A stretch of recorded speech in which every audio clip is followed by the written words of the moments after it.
to go back to a question I asked you Saturday night, talking about after the Florida State game, you go out with the guys and you kind of go through the game itself. Are you a student of the game? I mean, do you feel like you put in more film study than anybody else? I don't know what everybody else does, but I can tell you what I do. You know, I'm just going to go through my game plan, do what I got to do to give myself that edge over my competitors. And, you know, that night just going through it, you know, we lost. So I wanted to go through that, talk to the guys about what went wrong, what we did and what we could have did better, and, you know, why things happen like that and why we got to keep them from happening like that. So you went back the night of the game and watched it? Now, we went out to eat, me and a couple of my DBs, freshman DBs, went out and talked over the food, you know, and just talked about everything that we saw through the game, what happened, and what we could have did better, and what we can't let happen again. But this was like the next day? Or? This was the same night. Oh, the same night? Yeah, they were in IHOP at 4 a.m. Does talking out, stuff like that, does that help? Yeah, it does. It gives you a better understanding, you know, so you know in your mind, you know what you have to do, and you know what you got to get done to come back and be stronger than you were that past game, you know. So the previous game or the next game, you can come out and play stronger and harder and faster than you did that last game. So what did you come up with? What did y'all do wrong that game? You know, we played timid. We were thinking about it too much instead of just going out and playing ball, just being football players. We thought too much about the game, let the game plan get to us, you know, the big crowd and things like that, instead of just going out and being football players. And so you're sitting there with your pancakes and bacon or whatever, and you've already figured all this out?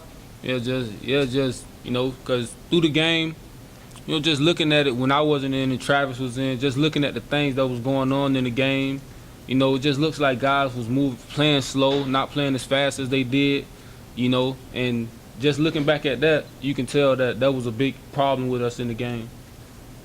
Has that helped you, you know, all of this, talking about it and studying to get to where you are and the success you've had in the past couple of games? Yeah, it has helped, you know, because I'm looking at things different and, you know, going through my procedures and things like that, watching film, knowing what the quarterback's tendencies is, knowing what the team's tendencies is, you know, just going watching film, it really gives me that edge over my competitors. How much film do you typically watch in a week in preparation? You know, we watch a lot of film with Coach V, but it's about getting that film in, you know, without being around Coach V. You know, coming in when we have free time to get film in ourselves. You know, when we have a class or two that got canceled, we go in and get that film in as a group. Does it help personally having the iPad as well to be able Yeah. to break down film on your own? Yeah, that does help because, you know, say some days you don't feel like leaving the dorm, you know, it's all on the iPad. You can get on the iPad and just watch what you need to watch. Same thing that you will watch here, you can watch on the iPad. Who went out with you that night? Who did you go out with that night? It was Jayron Johnson and Adrian Baker.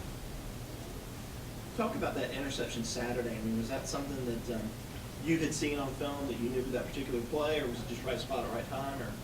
Or It was something. I actually was talking to the guys, and I told the guys, I was telling them I'm going to get a pick this week because the quarterback, he has great arm strength, but I can see that he overthrows his receivers a lot. You know, from watching the games, I went back and watched all his interceptions he threw through the season, and I can see that a lot of them he overthrew the receivers, you know, or the ball was tipped and it just floated into their hands. So I can tell that, you know, all I had to do was get back deep and just waited for him to make a mistake, and then I was going to capitalize. You said the other night after the game that both of those turnovers you forced were just a matter of sort of doing your job and being where you were supposed to be. I mean, is that the key to the whole thing? Yeah, it really is. You know, just do what you're supposed to do what you're supposed to do, get there and do your job and stop trying to do more than what you're supposed to do. And that was just basically what I was doing. You know, we were in a cover 2 situation, you know, just get back deep and then make a play on the ball when the ball is in the air. And then the forced fumble, you know, that was my gap. He tried to run through another gap, it was closed, he bounced to my gap, and I was there to make a play. You hear that a lot from guys, do your job and don't try to do somebody else's job. I mean, is that hard to do? It was hard for me coming in. I'm still kind of having trouble with it because, you know, in high school, I made a lot of plays, and I was the main one making plays. So when you get up here to the college level, you tend to want to do the same thing. But it's all guys here who came here because they made plays in high school. So, you know, just let them do their job and take care of your responsibility, and then your time to shine will come. I guess that's how I just look at it. You got a chance to look at Georgia Tech much? And we're really looking at Georgia Tech, and we have an extra week on them, because we have this bye week.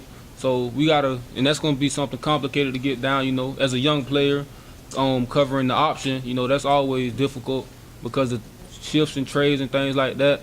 The eye candy they have, faking to the fullback, keeping it, pitching, things like that, play action passes. That's always difficult, but the group of guys I have around me will help me get that down. You feel like you've gotten just a lot more comfortable in the system in the last month, like you said, in terms of not being that guy that has to make the plays all the time. You just look a lot more comfortable out there. Yeah, I am, because I know that I have great corners out there, and Breland and Robinson.